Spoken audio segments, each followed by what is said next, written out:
Uma dura realidade enfrentada todos os dias por trabalhadores mais humildes de todas as regiões do Brasil, o trabalho escravo. Para alertar sobre o problema e o que vem sendo feito para combatê-lo, o Sindicato Nacional dos Auditores Fiscais do Trabalho, o SINAIT, lançou nas redes sociais e no YouTube uma série de 4 vídeos. Bom, e para falar sobre essa campanha, conosco hoje aqui no estúdio, a Lívia Ferreira, que é delegada do SINAIT aqui em São Paulo. Tudo bem, Lívia? Boa tarde, obrigado pela presença. Boa tarde, eu que agradeço. Bom, vamos lá. Quais os números estimados envolvendo o trabalho escravo atualmente no Brasil? É difícil a gente falar em quantidade de trabalhadores que são submetidos ao trabalho análogo ao escravo, né? Porque muitas vezes a fiscalização não consegue chegar a todos esses trabalhadores, mas a gente consegue ter o número dos trabalhadores resgatados até hoje, desde que a política pública se iniciou em 1995, né? Então nós temos que no Brasil foram resgatados cerca de desde 1995, 52.400 trabalhadores, tá? E em São Paulo, o número é de cerca de 1.700 trabalhadores desde 2010, quando começa-se efetivamente a ter programa de erradicação do trabalho escravo na Superintendência de São Paulo. Agora, a gente tem uma impressão que o trabalho escravo, o trabalho análogo à escravidão, está distante da gente, ou seja, distante das grandes cidades, mais nas regiões rurais, no interior do país, né? Agora, isso não é verdade, acontece também nos grandes centros, né? Esse que é o trabalho escravo contemporâneo, é isso? Isso. Na verdade, é um certo estigma até, talvez relacionado a como a política pública começou, porque a política pública começa em 1995, muito também demandada, tanto por uma questão que o Brasil reconheceu até internacionalmente a existência de trabalho análogo ao escravo e por uma atuação também da Comissão Pastoral da Terra, mais ou menos na região da Amazônia, ali interior do Pará. Então, essa comissão já denunciava os casos de submissão de trabalhadores à condição de trabalho escravo. Então, por causa da forma como se iniciou a política pública, dá-se a impressão de que isso só acontecia no meio rural, até quando em 2010 começa-se a ter resgate no meio urbano, principalmente aqui na região de São Paulo, né? Então, por quê? Também já se recebia... As políticas públicas mudaram, quer dizer? Não, na verdade, já se recebia há muitos anos denúncias na Superintendência de São Paulo de principalmente imigrantes latino-americanos sendo submetidos a trabalho análogo ao escravo e envolvia o setor principalmente da costura, né? E aí se iniciou efetivamente um trabalho para investigar o que estava acontecendo com esses trabalhadores. E os elementos do trabalho análogo ao escravo que são encontrados no meio rural também estavam presentes aqui, como servidão por dívida, aliciamento de trabalhador enganado em relação às condições de trabalho, condições muito degradantes de moradia, né, que geralmente envolve alojamento quando se trata de trabalho análogo ao escravo. Então, percebeu-se que os elementos estavam presentes aqui também.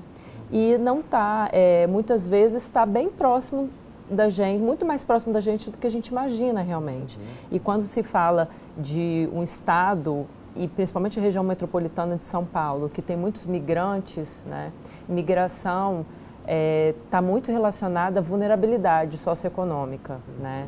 E aí quando você fala de uma grande massa de migrantes e vulnerabilidade socioeconômica, não só migrantes estrangeiros, mas também brasileiros que migram de outras regiões para São Paulo, você está falando de uma massa de trabalhadores que estão expostos a esse tipo de exploração. Tá certo. Bom, a gente vai fazer um rápido intervalo, mas a Lívia ela continua aqui com a gente no próximo bloco.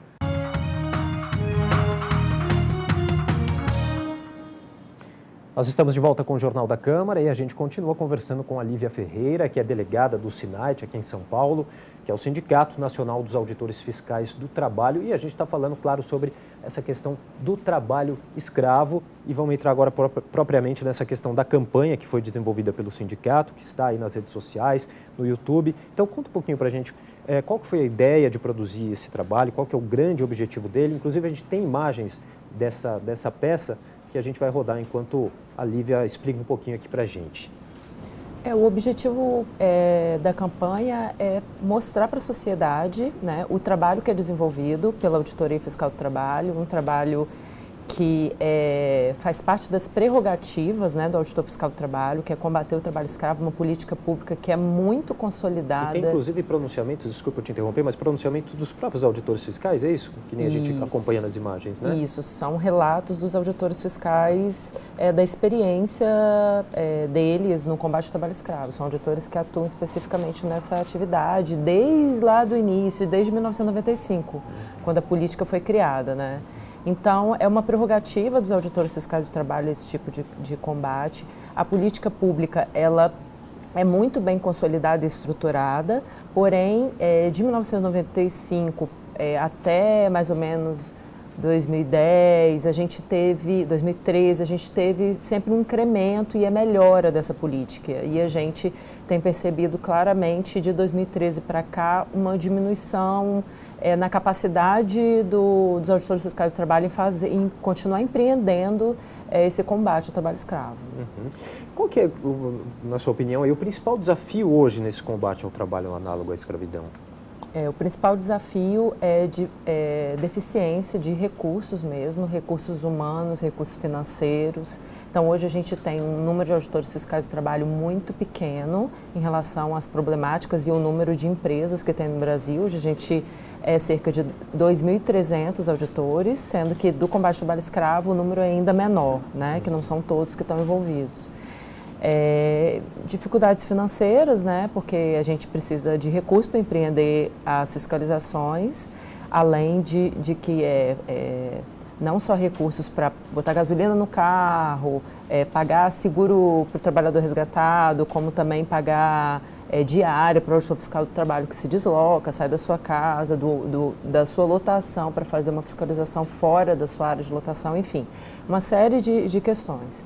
E aí, então, recursos financeiros, recursos humanos e também uma dificuldade que a gente enfrenta, e principalmente do ano passado para cá, isso ficou muito em voga, que é a tentativa de redução do conceito de trabalho escravo, né? Tentativa de modificação legal do conceito, que é um indicativo de um momento que a gente está enfrentando muita resistência de alguns setores empresariais que indicam, de certa forma, não está gostando desse tipo de atuação do Estado brasileiro, de certa forma está incomodando alguns setores econômicos, e aí tem havido essa tentativa de redução do conceito legal. Tá certo. Lívia, só para a gente encerrar, como que as pessoas podem denunciar casos de trabalho escravo? O importante canal de denúncia é o Disque 100, né, que é o Disque Direitos Humanos, isso. É um canal bem importante que recebe não só denúncias de trabalho escravo, mas é um importante canal de denúncia desse tipo de violação. Além disso, as unidades do Ministério do Trabalho, todas as unidades, as gerências e as superintendências têm o plantão fiscal, que é atendido por um auditor fiscal do trabalho e que são canais também de denúncia. Tá certo. Tá ótimo. Lívia, eu queria agradecer a participação da Lívia Ferreira, que é delegada aqui em São Paulo do SINAIT, o Sindicato Nacional dos Auditores Fiscais do Trabalho, explicando um pouquinho para a gente aqui sobre essa campanha que está sendo produzida por eles, falando um pouquinho sobre a questão do trabalho escravo. Muito obrigado pela participação. Eu que agradeço.